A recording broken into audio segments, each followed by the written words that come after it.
पौराणिक कथाओं के मुताबिक देवताओं का शहर स्वर्ग, उड़ने वाला पुष्पक विमान, भगवान शिव का वो शक्तिशाली त्रिशूल और भगवान विष्णु का सुदर्शन चक्र, ये सब कुछ उन्हीं की बनाई हुई रचनाएं मानी जाती हैं। अरे यहां तक कि पांडवों के लिए जो इंद्रप्रस्थ शहर बसाया गया था, वो भी उन्हीं की कारीगरी थी। चलिए अब पौराणिक कथाओं से हटकर इस त्योहार के असल सेलिब्रेशन पर आते हैं।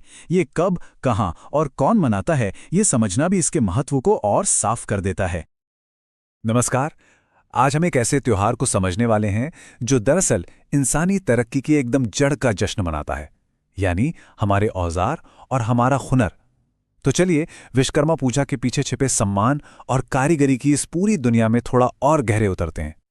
पर सवाल तो ये उठता है कि जिन मशीनों और औजारों को हम रोज इस्तेमाल करते हैं, आखिर उनका जश्न क्यों मनाया जाता है? सवाल मजेदार है ना? और इसका जवाब हमारी संस्कृति और हमारे विश्वास की जड़ों में छिपा है, जो हमें सीधा इस त्योहार के दिल तक ले जाता है। तो इस जश्न के केंद्र में है एक दिव्य शक्ति, जिन्हें हम देवताओं के वास्तुकार कहते हैं। तो सबसे पहले आइए यही जानते हैं कि भगवान विश्वकर्मा हैं कौन और उन्हें इतना सम्मान क्यों दिया जाता है। तो देखिए, भगवान विश्वकर्मा को देवताओं का शिल्पी या डिवाइन आर्किटेक्ट कहा जाता है। हिंदू धर्म में उन्हें एक दिव्य इंजीनियर और क्राफ्ट्समैन के तौर पर जाना जाता है। असल में उन्हें वो महान शिल्पकार माना जाता है जिनसे हर तरह की कला और शिल्प की शुरुआत हुई। और जरा इनकी रचनाओं का स्केल देखिए, मतलब हम किसी छोटी मोटी चीज की बात नहीं कर रहे हैं। पौराणिक कथाओं के मुताबिक देवताओं का शहर स्वर्ग, उड़ने वाला पुष्पक विमान, भगवान शिव का वो शक्तिशाली त्रिशूल और भगवान विष्णु का सुदर्शन चक्र, ये सब कुछ उन्हीं की बनाई हुई रचनाएं मानी जाती हैं। अरे यहां तक कि पांडवों के लिए जो इंद्रप्रस्थ शहर बसाया गया था, वो भी उन्हीं की कारीगरी थी। चलिए अब पौराणिक कथाओं से हटकर इस त्योहार के असल सेलिब्रेशन पर आते हैं। ये कब, कहां और कौन मनाता है, ये समझना भी इसके महत्व को और साफ कर देता है। तो सबसे पहली बात, ये पूजा हर साल 17 या 18 सितंबर को होती है। ये त्योहार आपको खास तौर पर पूर्वी भारत जैसे बंगाल, उड़ीसा, असम और बिहार में देखने को मिलेगा। पर हाँ, उत्तरी भारत में भी इसे बड़े ही जोश के साथ मनाया जाता है। और मनाता कौन है? कारीगर, इंजीनियर, शिल्पकार, मतलब हर वो इंसान जिसका काम औजारों और मशीनों से जुड़ा है। और सबसे दिलचस्प बात क्या है पता है? टेक्नोलॉजी के आने से इस त्योहार का महत्व कम नहीं हुआ है। आज भी ये परंपरा आपको कारखानों, वर्कशॉप्स और यहाँ तक कि दफ्तरों में भी जिंदा मिलेगी। ये पुराने सम्मान को नई मशीनों से बड़ी खूबसूरती से जोड़ती है। तो चलिए अब इस पूजा के बिल्कुल केंद्र में चलते हैं और समझते हैं कि इसमें क्या-क्या रस्में होती हैं और इन रस्मों के पीछे की सोच क्या है। पूजा की प्रक्रिया ना बहुत सीधी सादी और सम्मान से भरी है।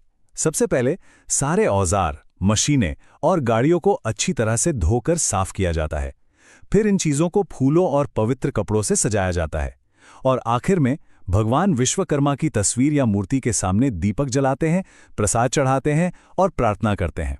ये एक तरह से अपनी रोजी रोटी के साधनों का शुक्रिया अदा करने का तरीका है। तो इस पूजा का इतना गहरा मतलब क्यों है? इसके पीछे कुछ मान्यताएं हैं। सबसे पहली और सबसे बड़ी वजह है अपने संरक्षक देवता का सम्मान करना। माना जाता है कि विश्वकर्मा जी हर कारीगर और कामगार की रक्षा करते हैं।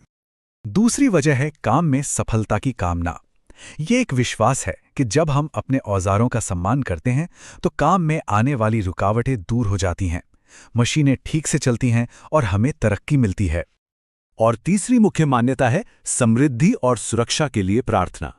लोगों का मानना है कि ये पूजा वर्कप्लेस पर होने वाले हादसों से बचाती है और घर परिवार में खुशहाली और समृद्धि लाती है।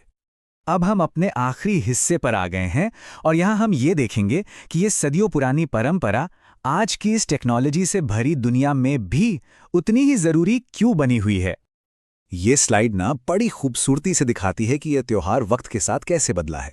देखिए, जहां पहले देवताओं के दिव्य वास्तुकार की मान्यता थी, वहीं आज हम मॉडर्न इंजीनियरिंग और टेक्नोलॉजी को सेलिब्रेट करते हैं। पहले हाथ के औजारों को पूजा जाता था, आज हुनर, मेहनत और बड़ी बड़ी मशीनों का सम्मान होता है। और सोचिए, त्रिशूल जैसी दिव्य रचनाओं की पूजा ने अब लैपटॉप, गाड़ियों और यहां तक कि फैक्ट्री रोबोट्स को आशीर्वाद देने का रूप ले लिया है। मतलब बात वही है, बस तरीका नया हो गया है। और आखिर में ये त्योहार हमें एक बहुत जरूरी बात याद दिलाता है। ये हमें सिखाता है कि टेक्नोलॉजी चाहे कितनी भी आगे क्यों न बढ़ जाए, वो उतनी ही अच्छी है जितना उसे चलाने वाले के हुनर और सम्मान में दम है। और ये पूरी बातचीत हमें एक बहुत बड़े सवाल पर लाकर छोड़ देती है। अब जब हम ऑटोमेशन और एआई की दुनिया में और आगे बढ़ रहे हैं, तो हम मशीन के पीछे जो इंसानी हुनर है, उसका सम्मान करना कैसे जारी रख सकते हैं? इस पर सोचिएगा ज़रूर।